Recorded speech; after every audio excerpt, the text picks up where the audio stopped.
શું નામ બેન તમારું? મારું ગીતાબેન ગોસ્વામી, ક્યાં રહેવાનું તમારે? ચાંપરવાડી. કાંફળવાડી, અમદાવાદ. અને શું માનતા રાખી હતી તમે? કે હું દર્શન કરવા અહીંયા આવતી હતી ખાસા ટાઈમથી, એટલે મારા મનમાં ઈચ્છા જાગી કે હું આવી રીતના બાધા રાખું. એમને 10 વર્ષથી સંતાન નહોતું. એટલે કોને સંતાન હતું? જયદીપભાઈ પટેલને.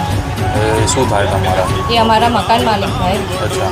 10 વર્ષથી એમના સંતાન હતું નહીં, એટલે મેં માતાને પ્રાર્થના કરી હતી કે મા મોગલ જયદીપ પટેલના ઘેર પાયણું બંધાશે એટલે છોકરાને પગે લગાડી જે મારી મનની પરિસ્થિતિ પ્રમાણે હું બાધા કરીશ. અને આજે હું એ બાધા કરવા આવી છું. ઘોડે છોકરાને તોલવાના છે મારે. એટલે તમે ગોળ તોલવાની માનતા રાખી હતી. બરાબર છે. એટલે તમને આ માતાજી પ્રત્યેનો તમારો શ્રદ્ધા અને ભાવ ખરો. શ્રદ્ધા અને વિશ્વાસ, કોઈ ચમત્કાર નહીં. બરાબર. બોલ શ્રી મોગલ.